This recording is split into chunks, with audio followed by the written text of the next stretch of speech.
Good evening. I had planned right up until yesterday to be here with you this evening. Unfortunately, my father, who has been ill, fell yesterday, and I'm going to meet my sister as we make plans to move him because he can no longer live alone.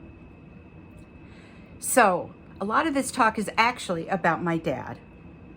Many of you know that I ran a pediatric clinic out of St. Lawrence Parish for 17 years. But what most of you don't know is how I ended up there. My dad has always been a quiet man, but I saw him step up time and time again from the time I was a very young child. First to the school board of our parish school, to crop walks where I learned all kinds of 1960s folk songs, to protesting outside Planned Parenthood when abortion became legal, to working on the RCIA with my mother. And our mother too, she worked with making doll clothes for children at Christmas. My dad took the Eucharistic call to mission to heart. The go that we hear at the end of every Mass was his call to action. At 90 years old, I spoke with him on the day after his birthday, February 25th, and his plans for the following week included a trip to the food shelf, which is what they call the food bank in Plattsburgh, bingo. He worked with the Knights of Columbus, and he also helped to decide what happens to their charity money, and the soup kitchen. Plus, there was a doctor's appointment and maybe a visit to a friend or two who could no longer get out and drive. Yes, my father was still driving. Actually, up until mid-December, he was still walking 2 to 4 miles a day. So for us, him getting sick was really quite a surprise because he's always been the strong one, the one who knew how to do everything, and the one who absolutely knew what was right. Weekend could find him visiting friends, giving rides to church to the people who were living in the assisted living apartments at his retirement home. He was on the lecture schedule up until the weekend of his birthday.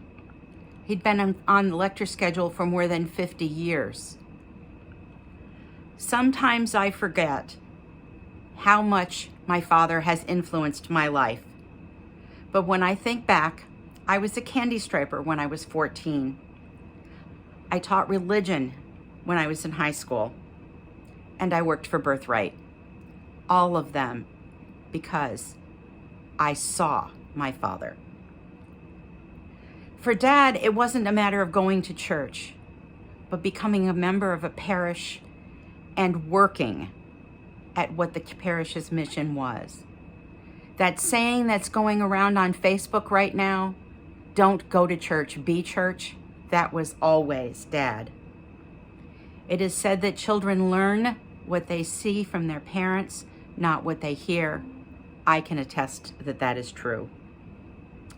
Beyond observing our father and mother, there was a pull, a call that I knew was the Holy Spirit. Well, maybe not in the beginning, but after a while I figured it out.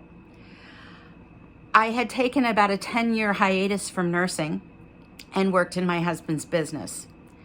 Not only didn't it go well, but I really wasn't happy. So one day I was in church, and after communion, all I could feel was that I needed to go back to nursing. So first I went to Bellevue Hospital in Schenectady, New York. And at Bellevue, I loved the job, at least most of it. Postpartum moms, brand new babies, women in labor. The problem was Bellevue also did abortions. And while they honored my right to say no, what they didn't do was change how many people were still getting abortions. When I worked there, it allowed a different nurse to take those abortion patients. Then I went to Albany Medical Center and I worked in their newborn intensive care unit. Loved that job. It is the job I wanted when I went to nursing school. I dreamt of taking care of tiny and ill babies. At Albany Medical Center, I was privileged to do something that for the most part, lay ministers never get to do. In fact, any lay person can do this. I baptized babies. I can remember each and every one of them. And I hope that the touch from me as their final moments on earth was something that was gentle and loving. Once a young woman of 17 came into the clinic with her boyfriend. I will never know if she was lying or not. But she said that her father and stepmother took all of their money and spent it on things for themselves, eating out, things like that, and that there was no food in the house. She might have been lying to me, but she was really thin. And her boyfriend didn't seem pushy. He let her come in and talk to me alone. I didn't think he was manipulating her. Oh, I know he could have been. She didn't want any of the expensive stuff because she said she had no refrigeration and no way to cook it.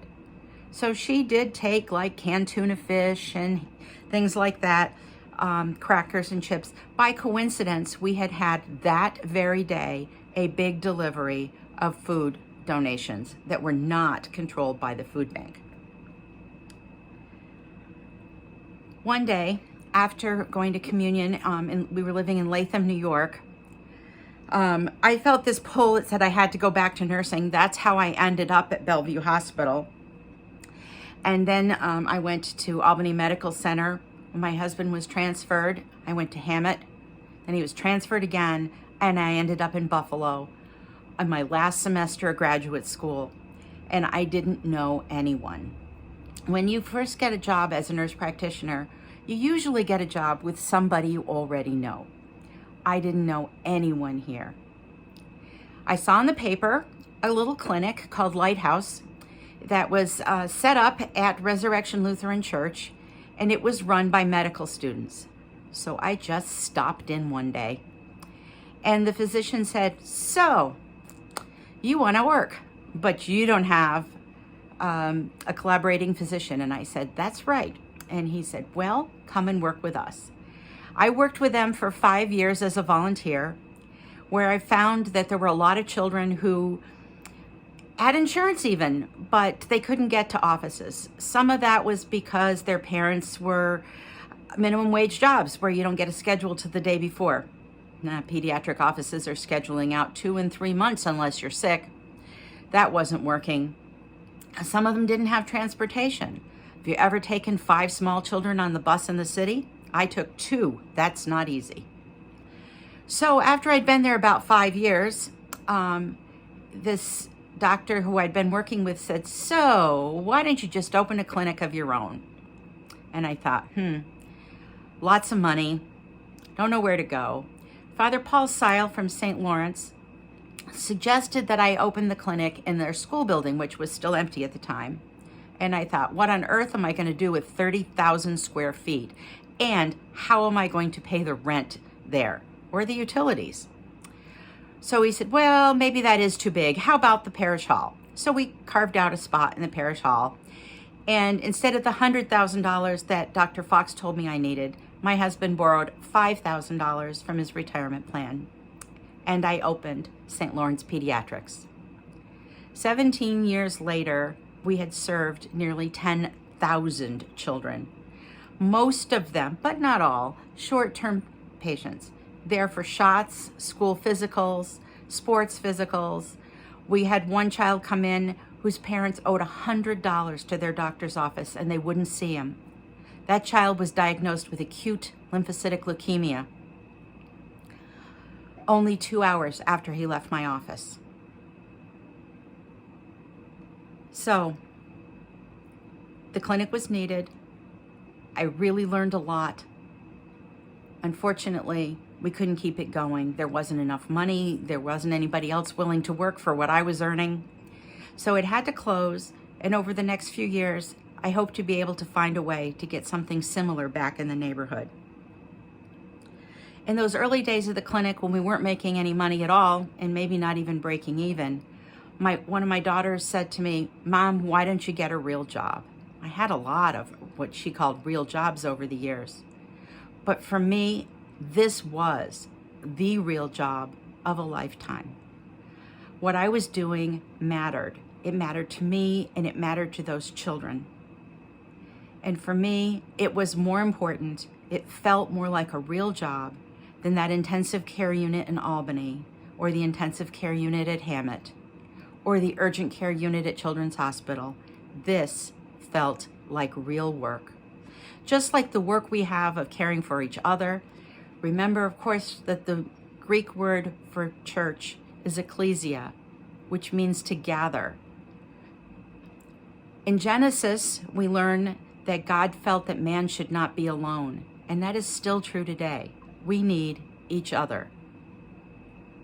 In the words of Teresa of Avila, that I was very pleased to see with part of this evening's, or the readings for today, Christ has no body now but yours, no hands, no feet on earth but yours. Yours are the eyes through which he looks compassion on this world. Yours are the feet with which he walks to do good. Yours are the hands through which he blesses all the world. Yours are the hands, yours are the feet, yours are the eyes, you are his body.